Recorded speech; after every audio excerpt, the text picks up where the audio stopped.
Hello and welcome back to the Death Row and Executions channel. My name is Paco Rivera and I do presentations on an execution happening soon, including a story on what got the death row inmate sentenced to death. You can also follow me on Facebook for updates and more death row news. There will be a link to my Facebook in the description below. Also check out my other channel here on YouTube called The Maximum Sentence, where I cover a recent crime and conviction. There will also be a link for that. At this moment, if nothing changes in the next few weeks, there are 3 executions scheduled to take place in 3 different states on the same day, August 13th of this year. Anthony Hines in Tennessee, Jeremy Tremaine Williams in Alabama, and Carlos Cuesta-Rodriguez in Oklahoma, the case that I will be discussing today.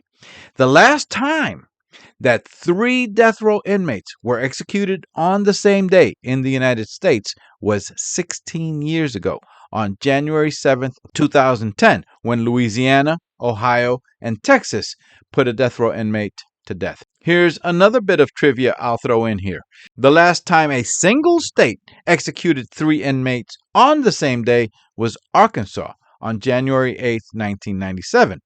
Almost 3 years later, in 1999, 4 inmates were executed on the same day in 4 different states on December 9th.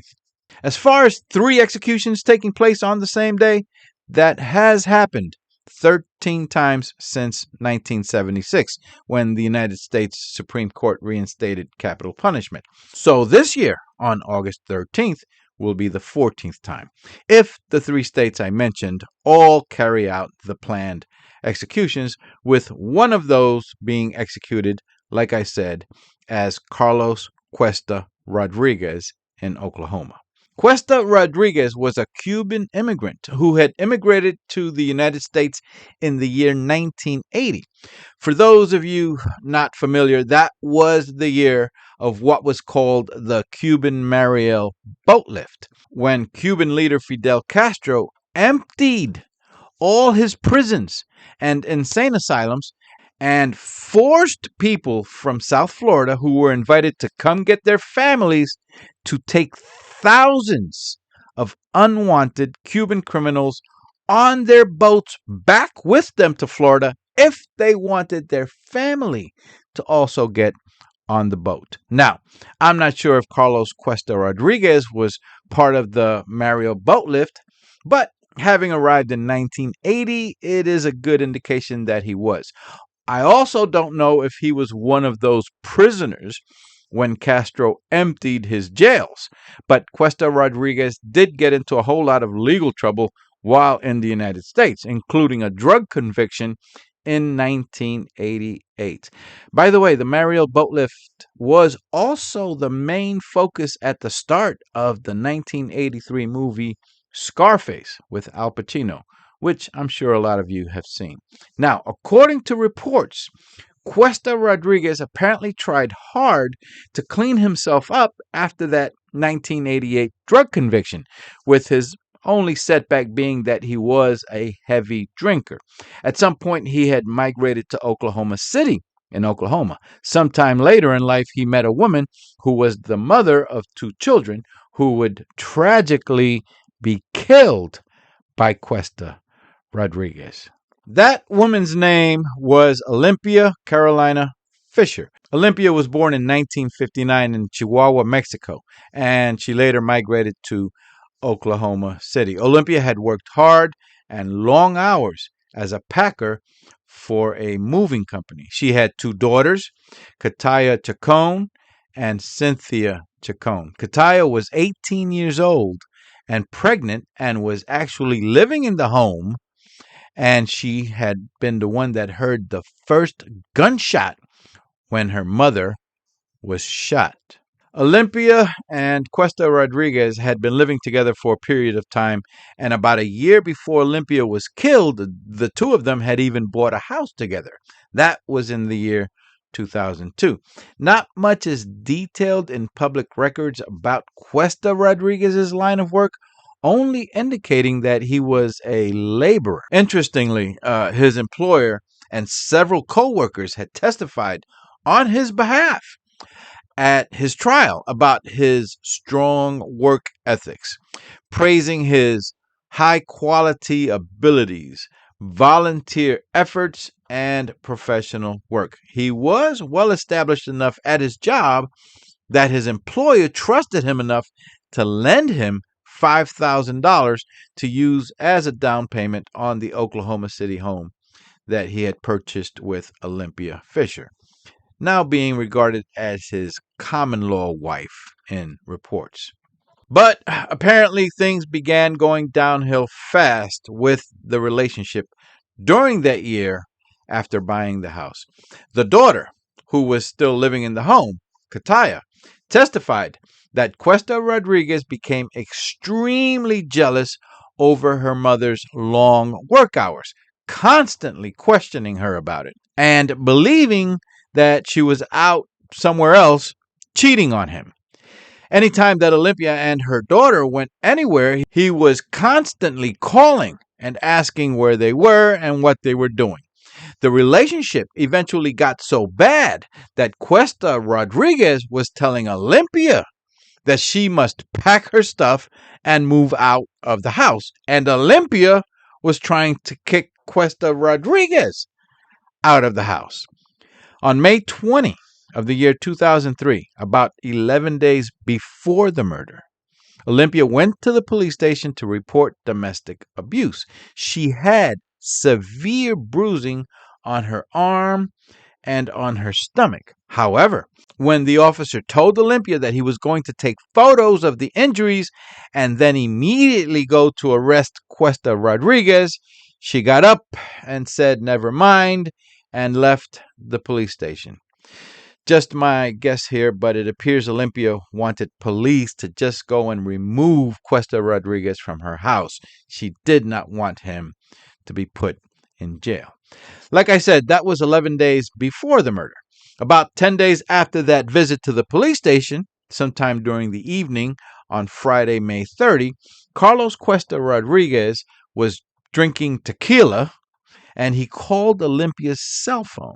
She answered the call, and when he asked her once again where she was and what she was doing, she told him that she was at work. Now, according to Cuesta-Rodriguez, he said he drove to her workplace, but he didn't see her.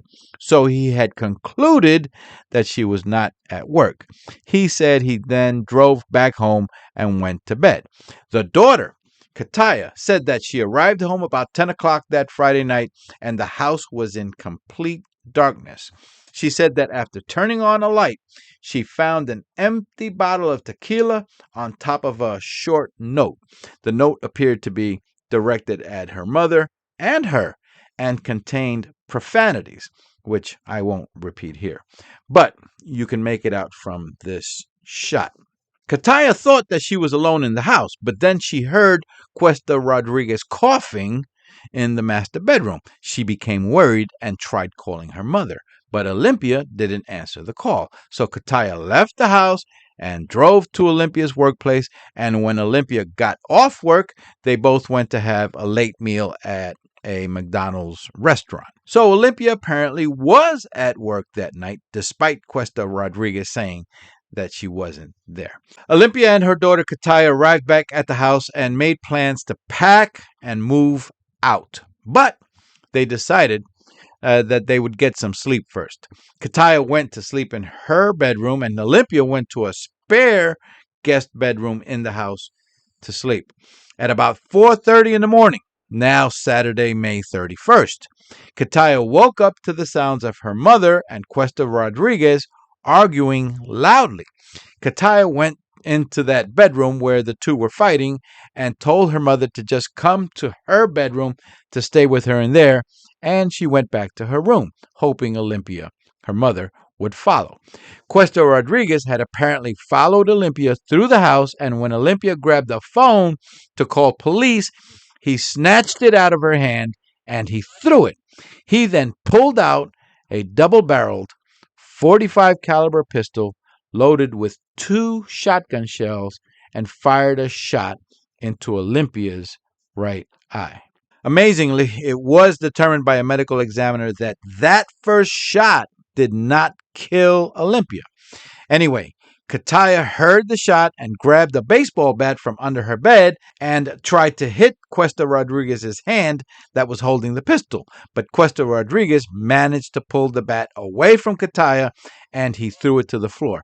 Kataya ran from the house and she was able to call 911 from a neighbor's phone. She told police that her mother was shot, but that she could tell that her mother was still alive and conscious and trying to get away from Cuesta-Rodriguez.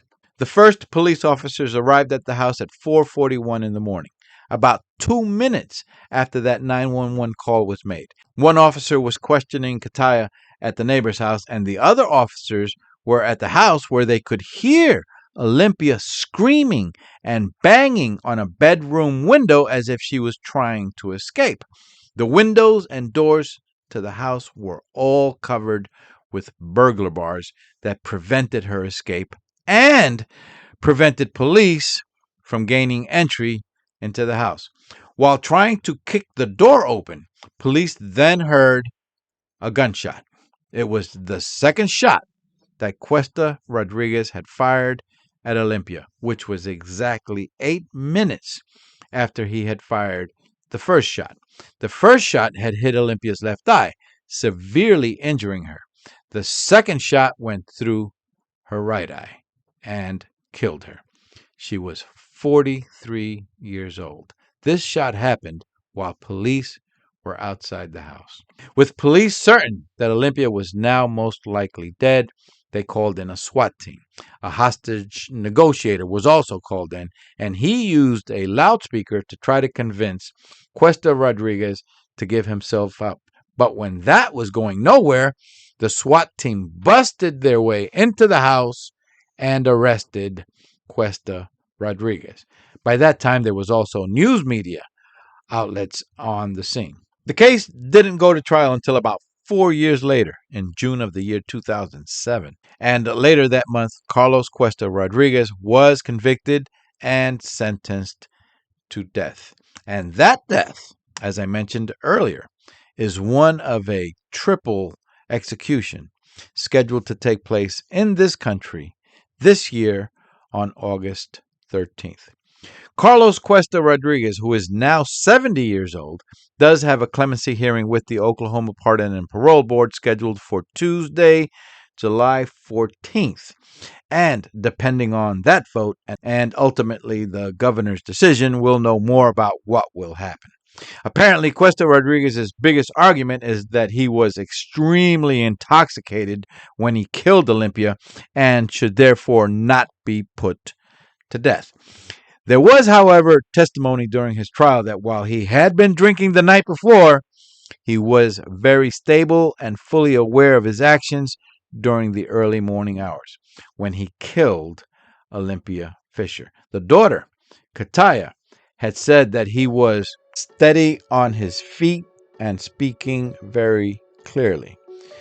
Unquote. Please go ahead and hit the subscribe button for more of these death row and upcoming execution stories so that you're alerted when the next one comes out. You can also follow me on Facebook for updates and more death row news. There will be a link to my Facebook in the description below. My name is Paco Rivera. Thank you for watching. Take care and bye for now.